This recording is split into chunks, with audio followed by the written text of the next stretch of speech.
Mahalo, as we say in Hawaii, for returning, if you have.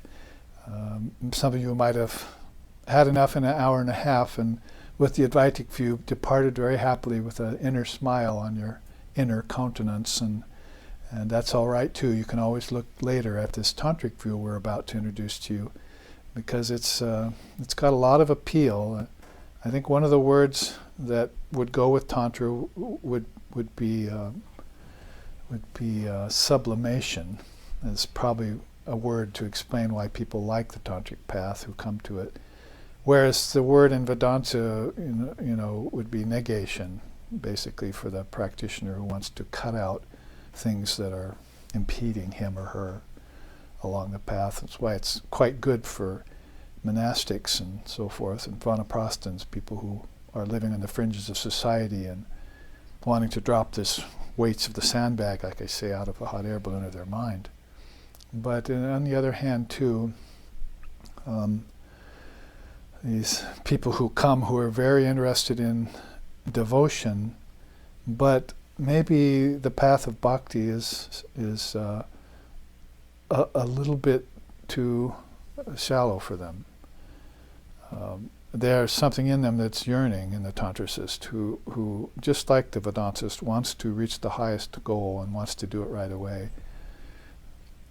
Maybe take a little more time, but the Tantricist will look in every nook and cranny, under every rock and stone, and every shadow and corner, as they say, to find this truth of Brahman. And as they do, they're looking at it all as emanation of Brahman. And as the Vedantist does that, they're looking at it all as a negation. It's not Brahman, generally speaking. So the mode is different in the two. And we've always said, of course, Vedanta and Tantra are two great streams in India. They are the two great streams. Vedanta leaning more toward formlessness and transcendence, and Tantra leaning more towards seeing God in forms too, and an overall acceptance of everything. So they're both great paths, and sometimes these two rivers meet together and mingle their waters and come apart. I have several charts that I've created for that, because in the early days I was very fascinated by those two great rivers coming together in a confluence. And we see that happening with great hybrids of philosophy, like some of the Buddhist paths with Tantra, like Tibetan Buddhism and so forth, and Advaita with in Zen. You see these great hybrids coming along, and you can trace them back to these great philosophical streams based on long time experience. When you say philosophy in India, of course, you're not just saying something that you earn a living by and make a name with and argue about. That was never the role of philosophy in India. It was to be mated with religion, because philosophy checked religion so it didn't get too sentimental, and religion checked philosophy so that it didn't get too sterile and rigid. So you had the two wings of the bird in very good shape there in India for such a long time, so these hybrids could happen. And you don't see these hybrids happening otherwise very often. They don't work very long. But in India, they have been there for millennia and still going, like the four caste system still, after so many thousands of years. And the Varnashrama and the Dharmashrama. We hope that all of these teachings will be made current in this day and time, which is what we're getting to here when we look at Shiva's work. We're not going there yet. We have some texts to go through, and I'm not going to apologize in advance for this. This is dharmic wisdom that you need to sit and listen and take notes on and take in and meditate about if you want to understand how divine reality disports via the tantric river. And get yourself a canoe or a kayak or a craft and get into that river and see where it goes, what its currents are, and trace it to its source, which is, of course, for both Vedanta and Tantra, the great ocean of consciousness. And in that way, become adept at one, maybe both, using the four yogas to do it. So here, let's look at the Shakti side of everything. beautiful image of Mother Kali there in that one temple window in the sky. And we can, I'll try and make this as easy to understand or comprehend, or if you want a word out of the 60s, grok, this side of Shakti, that, and then we'll look at Shiva side by side with it. Shakti is the form of Shiva, Shiva Rupaha. Thus, worship of Shakti is the stepping stone to both the destruction of ignorance and the attainment of freedom. Shiva, of course, known as the god of wisdom, so if he's the agent and she's the instrument in this metaphor they're using, then he'll take her out, and with her sword of wisdom she'll go and cut out the ignorance. That's one of her works, as we'll see here. One of the way in which she helps Shiva, who pretty much stays more as the inactive agent in things, Paramashiva particularly. So that's not too hard to understand, is it? I mean, that bit of teaching from the Tantra, that she's the form of Shiva. So in that way, she comes out of him as the agent and takes her sword, destroys ignorance, and then opens the path to freedom. Second bullet point here, Shakti is directly correlated to Guru Tatfa, via which the spiritual preceptor appears and spiritual teachings are duly transmitted.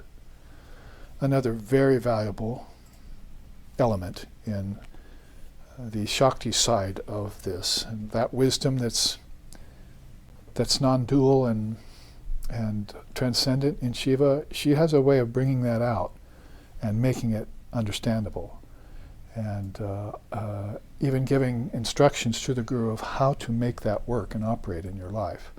It's very, very important that we then acknowledge Shakti as doing that, and because she's hidden so well in it.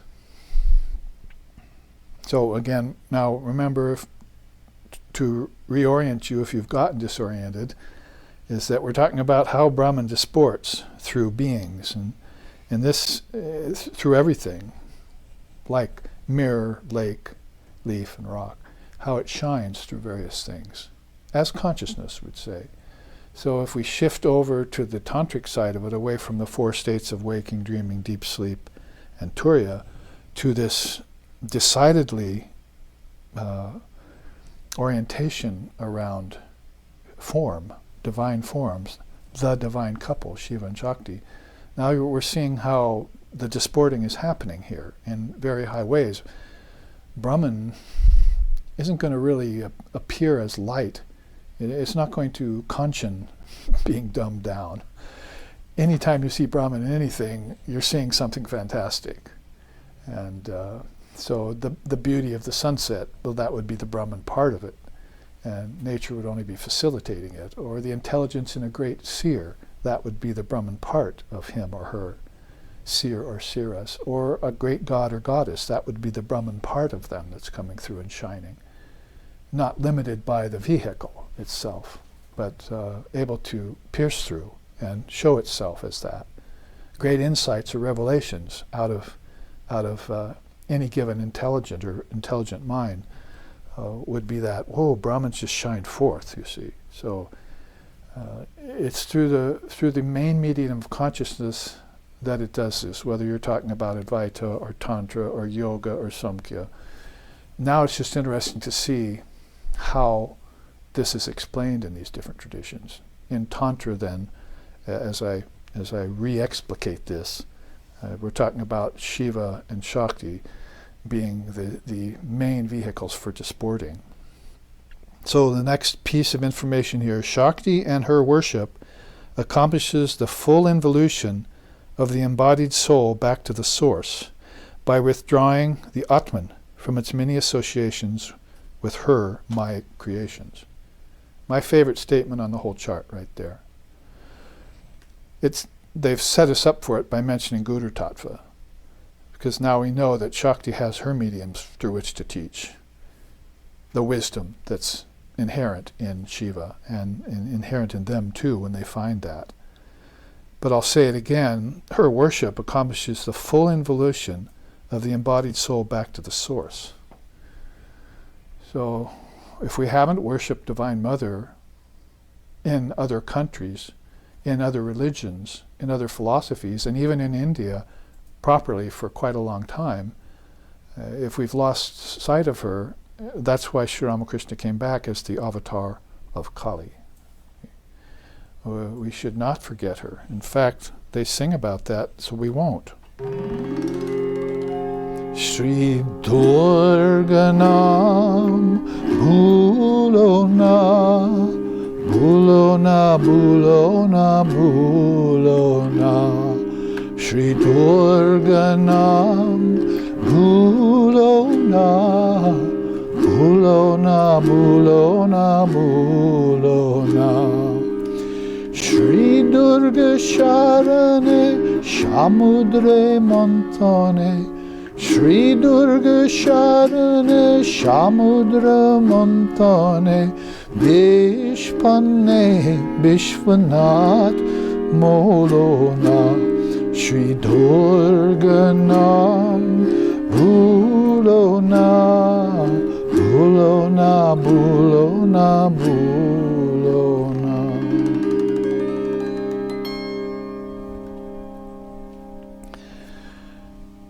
And this is Shakti, the side of Shiva that introduces herself through the Guru. Another song I could sing is, I saw my teacher when I met him. He was worshipping the Divine Mother of the Universe. I'd never heard of her. So I started worshipping her, and now I look at her as the divine reality. So I didn't know anything until I saw this great Shakti, Advaita teacher. And this is a case with me, with Swami Sheshanandaji Maharaj, peace and bliss be upon him, is that when we read the Gospel of Ramakrishna and then saw a great being who had been initiated by Sri Sharda Devi, Sri Ramakrishna's divine consort and wife, and we were amazed as Westerners raised in that ideology of male-oriented religion. And in fact, probably if it would have been all right if we had have known about Shiva, if we had gone on worshipping with male side of it. That is, you're supposed to worship the Shiva in your side, inside of yourself, all men, you see. Arise, awake, stop not till the goal is reached.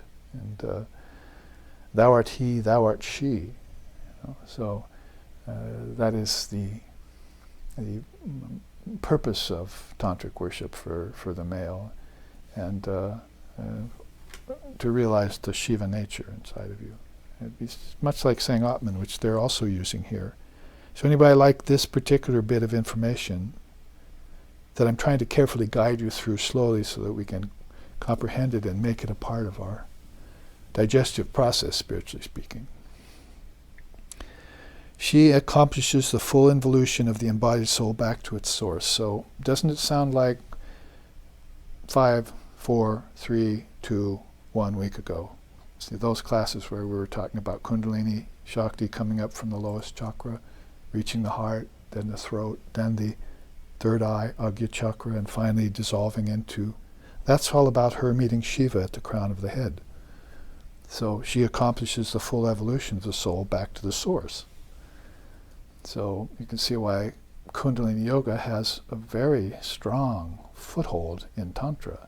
It also has the other foot in Vedanta, because those teachings are out of the Yoga Kundalini Upanishad. Upanishad equals Vedanta. So again, you can see how when these rivers meet, then you have these very profound hybrids and the teachings that come out of them.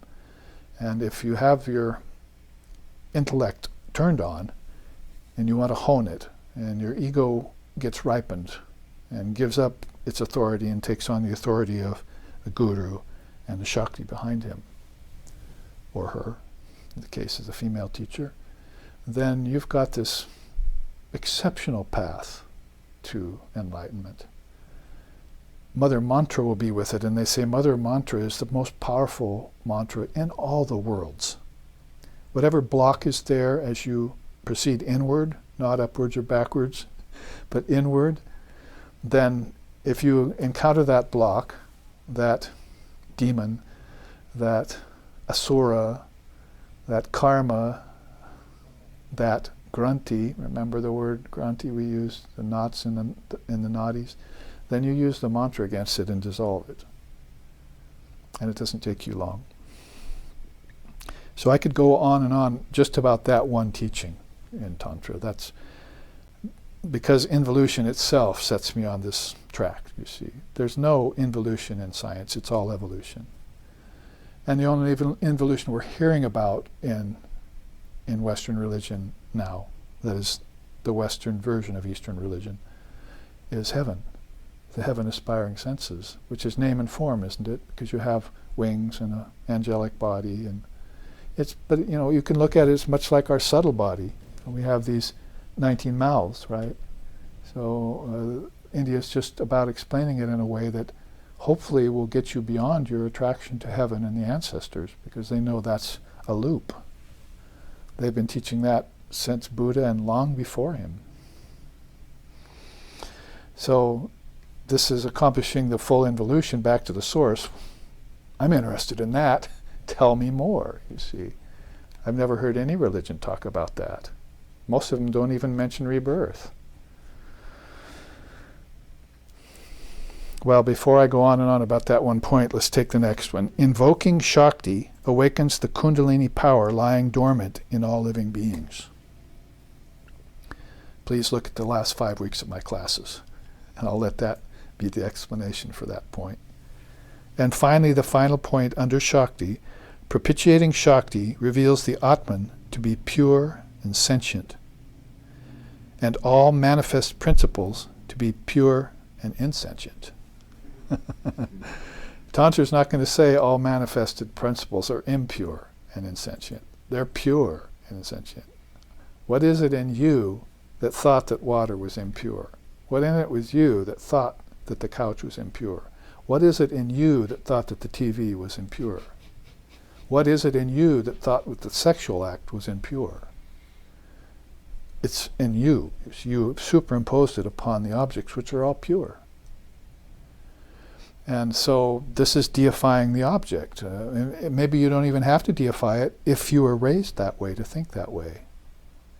Oh son, daughter, why are you having a problem with that particular thing? Let's go in your mind and see where that problem came from, because the thing itself is fine. Spider is fine. So all of this is about looking into your own consciousness, which is the source of things insentient. It is the sentiency which is the source of things insentient. So if you go back 2 steps, she accomplishes the full involution of consciousness back to its source. Then as you do this involution, you're seeing all the tattvas. How many did they say here? All 24 of them. Tattvas. In Shaivism, 36 of them. Because there's another chart I could give you. We could stand the 24 tattvas next to the 36 tattvas, and many of those 24 tattvas would be the mouths of the individual, wouldn't they? That Gyanapada just taught us, his association. And then you'd look at these higher principles like Maya, Kala, time, Ishvara, God in form, Sadashiva, the highest wisdom. These would be piled on top of these, and there you're getting more sentiency, you see. You've gone from the rock to the leaf to the lake.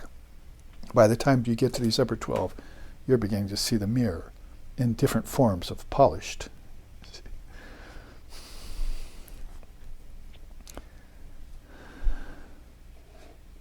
Let's look at Shiva. Yes, let's. If we can find him, because he likes the formless place, and we know that Mother's already hard to uncover. If we can find her and make her our primal refuge, as Vivekananda has said about that, then she'll take us and we'll have that immediately and complete vision of Lord Shiva. So let's look at the 1, 2, 3, 4, 5, 6, 7 points. And I hope you're comprehending this well as I take it very slowly and explain to you the principles. As I said, Tantra has a different Sanskrit language for us. Vedanta has a different. The Bhagavad Gita has a different Sanskrit language for us. Samkhya has a different Sanskrit language for us. Today, modern Sanskrit has a different Sanskrit language for us. So some of the words are in common, but there are some words that fall particularly into that vein of philosophy. Shiva is synonymous with Brahman and represents Kula, the aspiring family guided by a live spiritual tradition.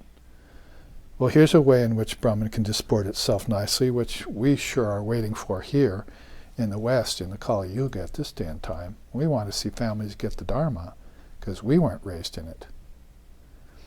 Our parents might have been good moral people if you're fortunate and lucky.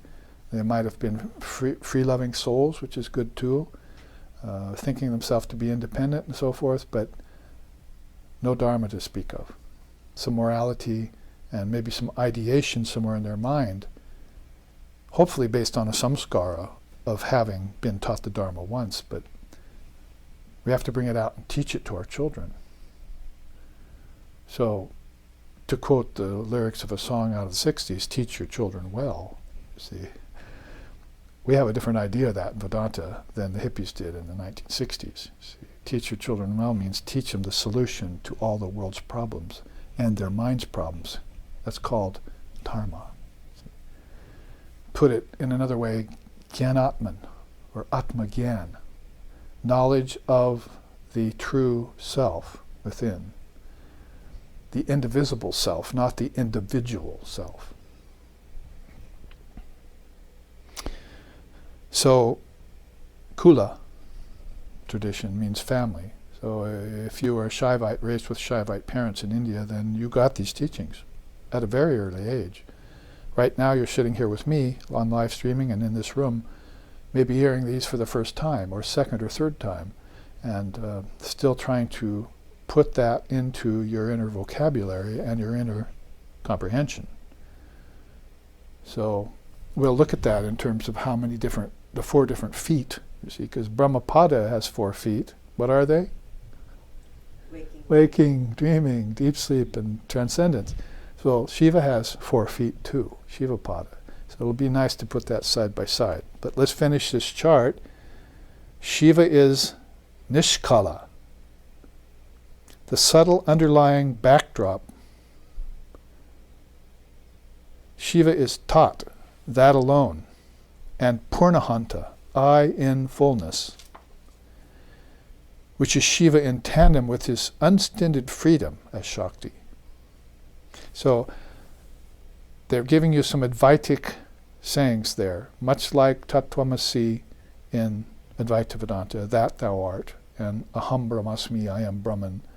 So these are assignments made to Shiva as being transcendent of time.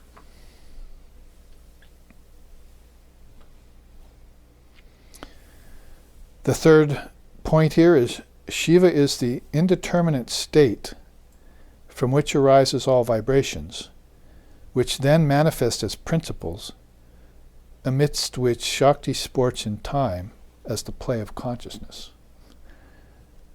Memorize that and use it for your meditation tonight and tomorrow morning. So basically, Shiva is Alinga, out of which spandas come that turn into tattvas, in which then Shakti uses to play in time. So those words are specific. Alinga means no form. Spandas means very subtle vibrations. Tattvas means cosmic principles that are your 19 mouths, as we just looked at in Advaita. Earth is a cosmic principle. The sense of taste and sight is a cosmic principle. That is, there's a seer looking through the eye. The mind is a cosmic principle, Mahat, because there's a witness looking through it, an intelligence in it. So this is how you take Samkhya and put it together with Tantra and give it a whole new identity. Maybe a wider identity that's more accepting and more all-inclusive, as many people who take to the Tantric path might think. So I said there were some very special words there, and those are some of them. Shiva is also the determinative state, linga. So it's a linga, formless, but it also has form, who in conjunction with nature is called Sakala Shiva. So Shiva has a form in time. Sri Ramakrishna used to talk about that. Shiva goes up into his mountain cave, and no one sees him, and he goes into samadhi, and he's not there anymore. His body sits there for maybe hundreds of years. Then he decides, he's kept it there in a non-vibrational state, so it's not deteriorating. So then he comes back down out of highest samadhi and mans his body again. Then what's he do? He goes down the hill because he has a wife and family down there. Shiva has his Shakti wife there called Uma or Parvati or Kali, if he married very high. And he also has a family there, Ganesha, Skanda. So this is the great family in Shaivism and Tantra. You've got this great soul Shiva with his great Shakti, and he's got the elephant-headed god as one of his children, and the god of war for his other child, Skanda. So this is how Sri Ramakrishna, sort of humorously laughing about how Shiva is both alinga and linga, and how he can man both forms. Both modes. So we don't get distracted. He can man the mode of formlessness, and does, highest samadhi, also come down to earth and take on all the tattvas. Isn't that Brahman disporting, by the way? 3 more here. Shiva's essential functions are projection, sustenance, and dissolution. Self-limitation and expression. So there's a 5-fold pancha teaching for you, right out of Tantra. So we know that Srishti, Sthiti, and Samhara are projection, sustenance, and dissolution. Call them, if you want, less accurately, creation, preservation, and destruction. We've kind of taken those words out of the early rendering of definition of Vedanta and Tantra in the West today. We've replaced them with projection, sustenance, and withdrawal because it's more to the truth of the matter. Projection is not real, but creation seems to be something that solidifies everything. When everything really is a create, all of a sudden it gets created. So you take something and create it out of nothing, like a soul. It's really very confusing to think that way. A soul is never created. A soul is. You can't get it out of dust. It doesn't go back to dust. It doesn't go to heaven and die and fall out of heaven to earth. That's the mind you're talking about doing that. The soul is acreate, pure, perfect, all-pervasive, timeless, deathless, transcendent. And it takes on 4 states called 3 states and 19 mouths and 7 limbs, doesn't it? In order to disport. So some quick teaching dharmically about Srishti, Sthiti, and Laya. They're using the word samhara here, but Laya, L-A-Y-A, would be dissolution. Better than saying destruction, because you can't destroy what was never created. The other 2 that go along with these 3 are self-limitation, tirodhana, and expression, anugraha. So this is the way Tantra is unique in its own field of Indian philosophies. Self-limitation in order to express itself. It can't stay wide and Catholic and universal and formless. That's why it has to be Sakala. That's why it has to use Shakti as its instrument. Because it has to come down and sport, and it has to limit itself to do that. I mean, it's almost like saying Vivarta in Vedanta. A false covering. It has to take on a false assumption of a form. But it's just a little different flavor when you discuss it in Vedanta than when you discuss it in Tantra. So Tirodhana is a very precious kind of teaching in Tantra you get. And it goes really hand in hand with anugraha, which is expression. Free expression would be a better word. Penultimately then here, as we work our way through the Shiva wields 2 main consciousness forces called parigraha Shaktis. They're called Bindu and Maya, by the way, which cause and oversee all worlds and forms in time and space. So here's the great witness, the overseer of everything, the overseeress, if you want to talk about how he disports through his two Shaktis. And that really leads me into this chart and what the works are, but I have to finish this chart first before we look at that. Two main consciousness forces, it's well put, called parigraha Shaktis. So how to define parigraha in English? I've heard it defined adventitious Shaktis, a word that somebody came up with. Now, the final bit of dharmic teaching on the Shiva side of this chart, Bindu and Maya Shaktis fulfill Shiva's four great works. Gyanapada, maintaining philosophical systems. Yogapada, spiritual discipline. Charyapada, transmission of teachings. And Kriyapada, fructification. So this is why Shiva is becoming Sakala Shiva, manifesting on earth with the two adventitious Shaktis in order to make sure that this stays current in the world. That you and I and all of us watching now could stay and listen to this Dharma teaching and that it hasn't been lost forever, like many of the Upanishads have. And Samkhya has been lost, the scriptures of Samkhya. Because these great beings are coming who are manifestations of Shiva and using the Shakti power and having her avail them of this wisdom so that they can transmit it to others. So this is where we get to this next chart. Let's just go straight to it as we seem to be on a roll with it. I hope that much text and that many teachings, some 10, 11 bullet points on Shiva and Shakti, will actually inform you and infill you, not put you off. These are things that you can meditate on sentence by sentence, and they're grounds for deep inspiration and a lot to contemplate on. Nobody can ever come to a Tantra or a Vedanta teacher and say, I just don't have anything to meditate on. I can't meditate on Brahman, so what do I do? Well, here's some Dharma for you. And here, take this huge mind full of teachings and go and meditate on them. Fill yourself out. Then see if you can meditate on Brahman better.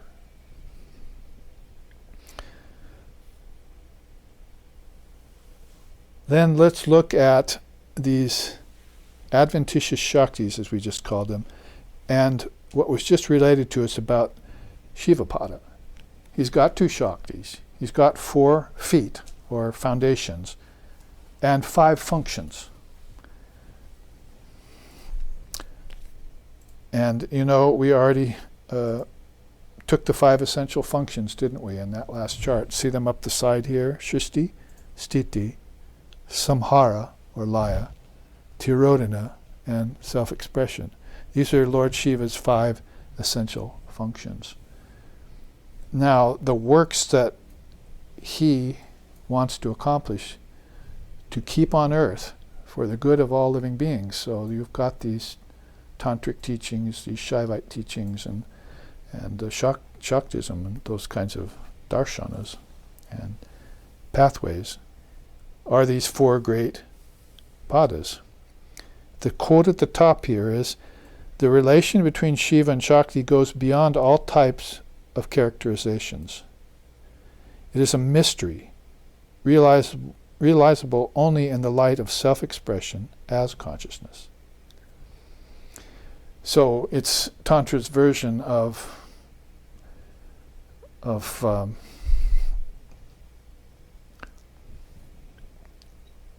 direct spiritual experience. If you read the Gospel of Sri Ramakrishna, we have to be careful when he talks about looking down his nose at book learning, that he means books that are not of a revealed nature. He wants you, and he even had Swami Vivekananda read daily the Ashtavakra Samhita, which is one of the great revealed scriptures. So he certainly wasn't poo-pooing that book, that great scripture. And the Hindus were reading the Bhagavad Gita, and he was commenting on it, and he was talking about all these darshanas, a few of which I've just mentioned today at class, Samkhya, Yoga, Vedanta, and Tantra, the teachings are replete in the Gospel of Ramakrishna. He's commenting on all of them. And, by the way, Kundalini Yoga, too, because he was a master of that. He was a past master of that. So, in that way, then, you see that self-expression as consciousness is the way in which Tantra is going to talk about direct spiritual experience. And so what does that say to us? That you can only get that through revelation, between meditating on Shiva and Shakti, and getting that realization of them. So you couldn't just leave it in books and temples. You'd have to go further with it. And Vivekananda was very great at giving out that teaching. Oh, there's thousands of books and scriptures, and there's hundreds of temples. Oh, for an ounce of practice is one of his statements. So he wants you to come forth and bring this out of the temple, out of the book, and get some direct spiritual experience and express it as consciousness to consciousness. So how does Shiva do that? First, Gyanapada, maintaining philosophical systems. And I've given a little information on that already just a few minutes ago, is that this Gyanapada, this foot of Jnana, has to be planted in the earth, just like the new San Francisco Bridge has pylons planted deep in the bedrock of the bay there in San Francisco. They had to drive those deep. So any earthquake coming, the bridge would stay up, right?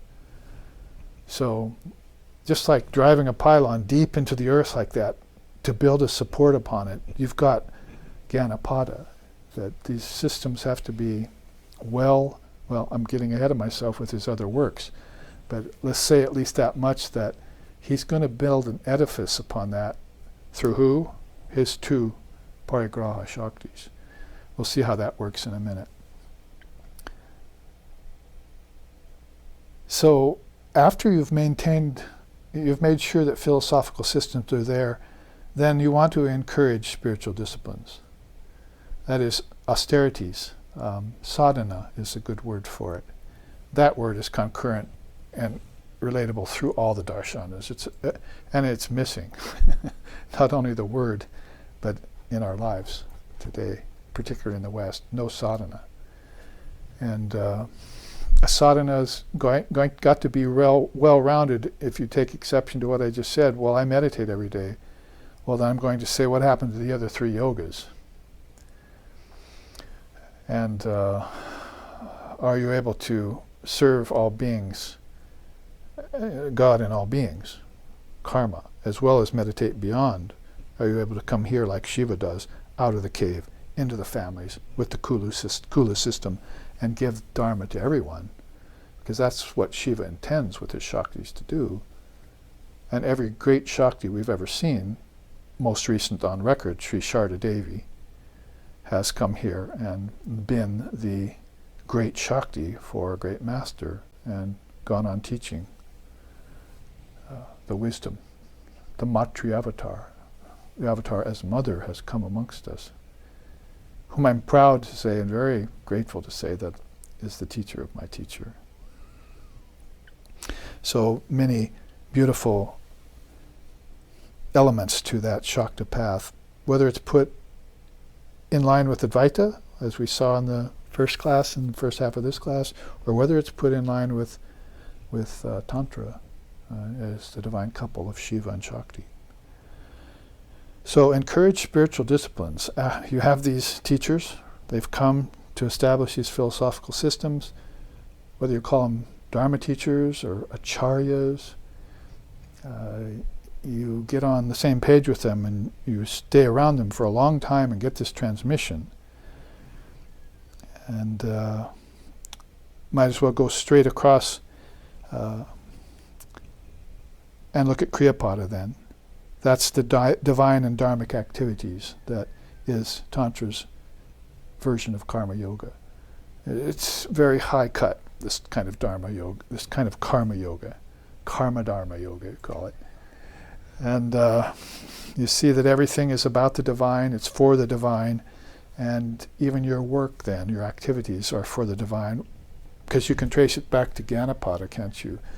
That was a divine work that Shiva envisioned outside of form, a linga, and came into form, linga, and became sakala and kula, and began to give it to families through wise fathers and mothers. So that's the original divine and dharmic activity, you might say, for this world, no doubt. So that's a kind of action, kriya. It's a kind of divine action. It's very spontaneous in his case. We would like to think it would become spontaneous in our own cases, that we would be giving this to our children first thing we saw them, as soon as they're able to understand words. Because they have, don't worry about them not being able to understand things or overwhelming them. They probably have some scars for it that are deeper than yours. And you just have to bring them out, because you'll learn. You know, you imagine how much Sri Ramakrishna's father and mother learned from having him as their child. Can you imagine that?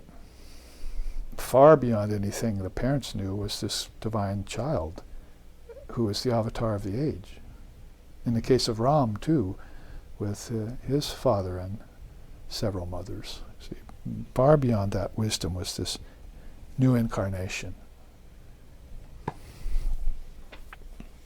Well, that's three of Shiva's four great works, Shivapada. So let's look at Charya then. Very important, isn't it? If you have a bridge, if you have pylons and a bridge on it, then you want to make sure cars can move across it. That's a qualification, because you'll never get to the other side without Charya, qualification. And your duties there around it. So if you give the teaching of the Dharma to your kids, you have to stay around for a while to make sure they understand it. Same with the father and children in the Sangha, your guru and the disciples. They have to stay around long enough to understand what the father said 4, 5, 10 years ago or more, and be current with it and keep practicing it and keep it up, perseverance style, with lots of patience and looking for the essence in things, which is why it was good we had the Advaita teaching before the Tantra teaching. And we also understood that she accomplishes the full evolution of the soul back to its source. So if that's going to happen without impedances, and it's going to happen in one lifetime, then probably better make sure that you know the mantra, qualification is king. I have one of these Dharma Art Wisdom charts, I call them. I have one of them called Qualification is King, with a picture of Swami Vivekananda in the middle, and 6 or 7 of these darshanas with their main bullet points all around him. What he would want us to learn if he were here is still in the body. Here in the, because he passed away in early 1900s.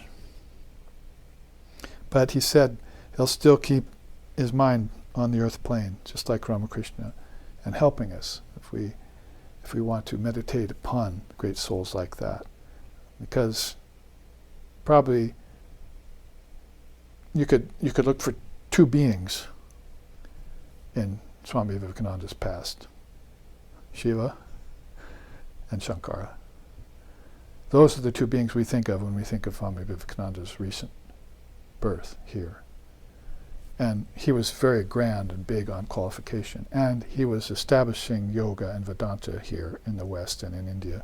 He was bringing out the tantric precepts by building the monastery and the temples and installing Mother Kali there and Sri Ramakrishna.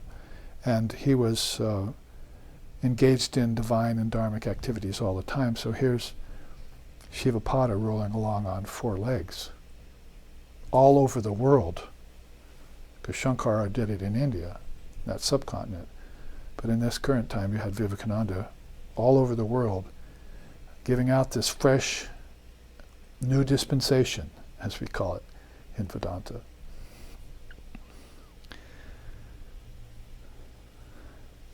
So very difficult to not sing something about Shiva, because we sang something about Shakti. I don't think I explained it all that well when I sang Shri Durga Nam Buluna.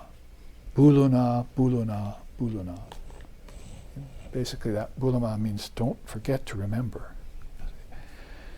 So don't forget to remember your Mother Durga's precious name, Shri Durga Nam. That's what I sang a little earlier. And in that way then you're going to bring her, Kundalini speak, up the central channel, the central nadi. And she can accomplish these works through you and into your family and hopefully into your nation and into this world in this day and time. The solution for all problems of the human mind in this day and age, and the end of all suffering, as Patanjali teaches in his Yoga Sutras. So, Lord Shiva, we've seen his four padas, and oftentimes then we would sing to him,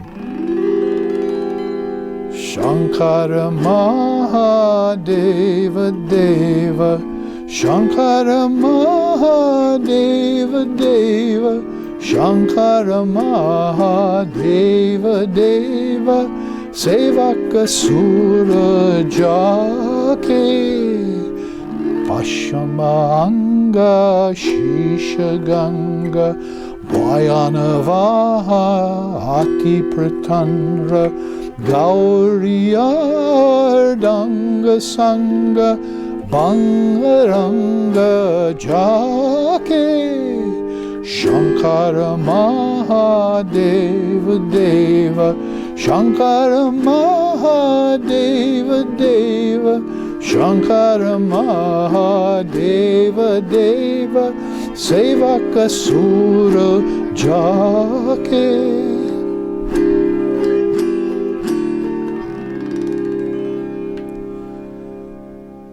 Just a few verses from this great song by Tulsidas. You know Tulsidas.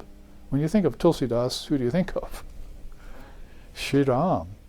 Here he is singing a great bhajan to Lord Shiva.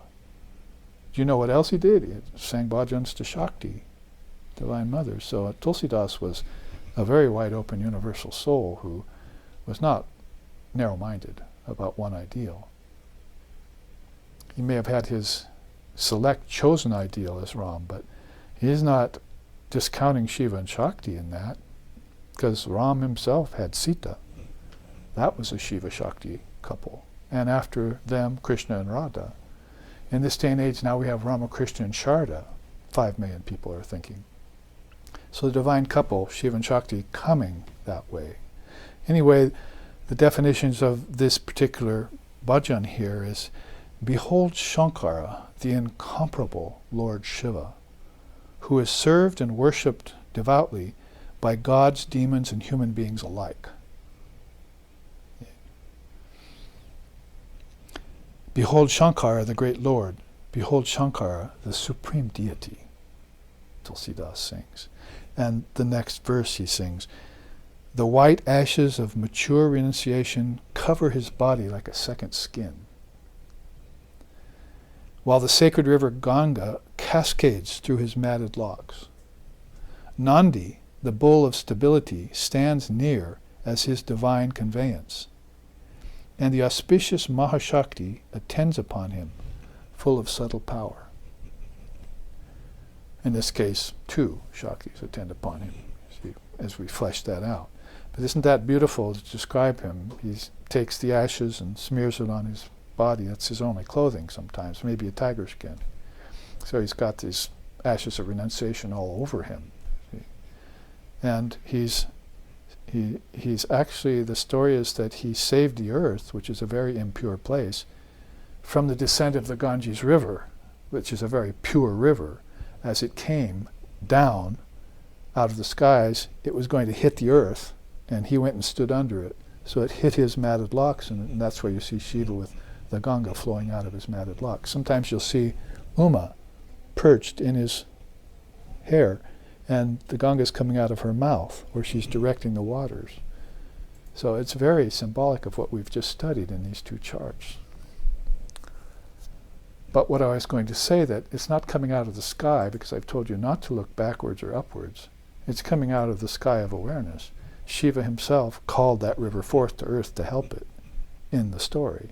So it's coming out of him, and he had to stand on earth as a manifestation of self-expression. He had to limit himself, Tirodhana style, in order to have self-expression available for people. As this river came out, he stood under it and took the impact on his head. So very, very beautiful teachings on Shiva and Shakti in the songs and, of course, in the scriptures. Further, then, he's got Nandi. They're the most stable of all conveyances. And the auspicious Mahashakti standing there with him. Let's see about her. Lord Shiva's two parigraha Shaktis, Bindu and Maya. And you can take those two words in Tantra. It actually makes me think maybe I should bring that chart next week, but you could take this Srishti Rahasya couple, see, of Shaktis, that is the secret of how things get projected, because here's his activities: self-expression, self-limitation, projection, sustenance, projection, sustenance, and withdrawal. So how does that happen? What are the inner dynamics of that? You have to bring in tattvas like the word into that, and bindu into that, and explain those things. But in this chart, more simplified, the chart, the quote there might help us. The two powers of Shiva cause and oversee all the worlds and forms in time and space, and constitute the materials of the universe. Isn't that Brahman disporting in everything? The way Gyanapada talked about it through 19 mouths. All the materials of the universe, all the tattvas, Shiva uses those two Shaktis to get into these principles, these cosmic principles. Like I said, they're what shines there. And if you can see her, then like Kundalini will take you up the 6 chakras, or if you can see her, then the shine in Shaktism and Shaivism will be seen in every little thing, from the greatest to the smallest, depending on whether it's a rock, a leaf, a lake, or a mirror. You'll follow the light, you see. I mean, the famous Hollywood saying right now occurs to me, follow the force, or what is it? Follow the force. May the force be with you. May the force be with you, and so forth. So, yes, we agree, but that force should be the Shakti force, dynamic power, not just some laser sword or some hidden thing that helps you to win your wars. But basically, you've got to win the war of Maya, facing off with Maya and putting it to rest. That's why the Maya Shakti is there. She knows the Maya, so she'll help you. And the Bindu Shakti, if you want to say this, very one-pointed in her way of helping to bring Shiva's wisdom into the world. This brings us to the, of course, there's the beautiful image there with so many beautiful symbols on it. He's got the japa mala in his right hand, probably doing the Shakti mantra. He's got snakes, and if I went on to sing the rest of this song, the tiger skin around his handsome body, his cosmic dance astounds the legions around him. Transported they watch as writhing snakes, disheveled hair, swirl around a graceful neck garlanded with skulls. Light from the crescent moon on his brow enhances the enthralling scene. And then, to go on with that, sings Bhavatanahi Parashesha Narada Sharada Suresha Gavat Kuni Ghana Ganesha Brahma Jake Jake And then Shankara Deva Deva, and so forth. So he's singing here, there he stands, the one whose powers and glories are often told but seldom seen. Narada and Sharada are unable to describe his beauty. So the great Deva Rishi Narada is there, one of the legions. Sharada, the Divine Mother of the Universe, is there. How can we describe this? His dance. They're unable to describe his beauty, and the Lord of Gods is rendered mute. That's who? Indra. Indra is the Lord of Gods. Also, Brahma and Ganesha, witnessing his awesome appearance, can only utter his praises innumerable times. Om Namah Shivaya, Om Namah Shivaya, Om Namah. They can only just sit there and say all they can think of is his name and how to reverence it. So Brahma is the Trinity, and Ganesha is the sun, the elephant-headed god, god of all auspiciousness and so forth. So in that way you can see how Tulsidas has it all laid out very nicely, because he probably got those teachings from his parents when they gave him the Dharma, in a universal way, not only about Ram, but about Shiva and about Ganesha and about Divine Mother.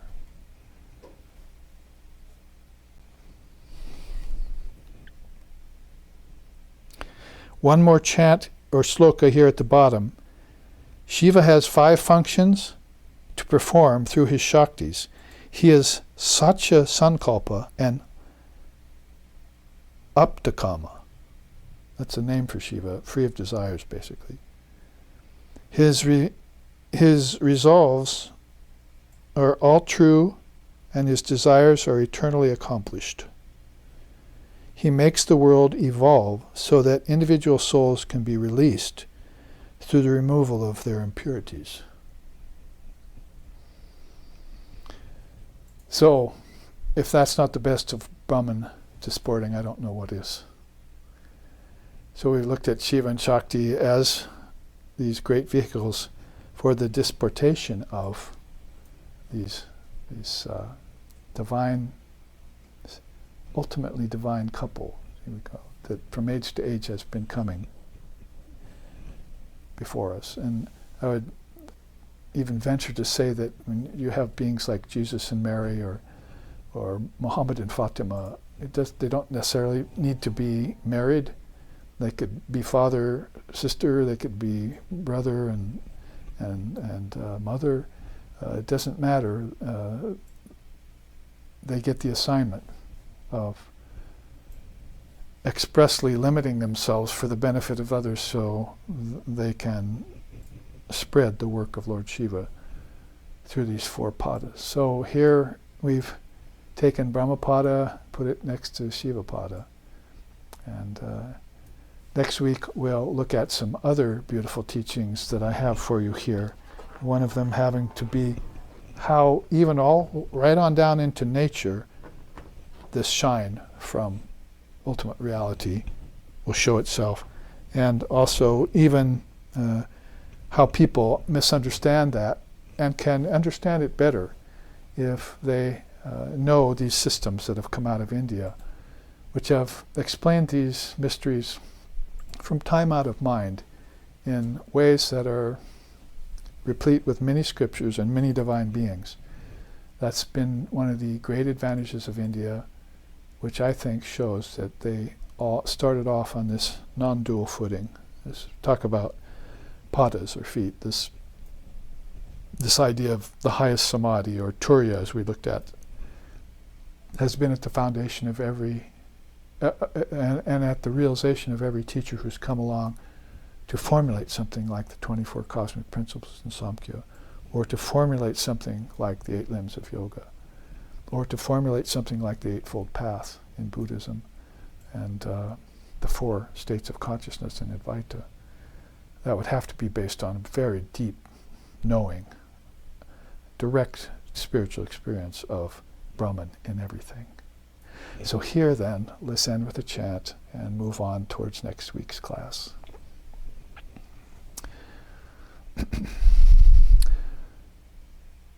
Om Vedanta Siddhanta, Om Vedanta Siddhanta Niruktiresha Brahmaiva Jivaham Sakalam Jagatcha Akanda Rupa Stitir Eva Moksho Brahmadvitiye Shrutayaha Pramanam Om Shantihi Shantihi Shantihi. It is the apt and final conclusion of the Vedanta that all is Brahman. Time, space, living beings, and the world. Living in constant recognition of this fact is what is called enlightenment. Brahman is pure and perfect, and one without a second. And the revealed scriptures are the sure and certain proof of this fact. Om peace, peace, peace. May peace be unto us. May peace be unto all. Om Hari Om.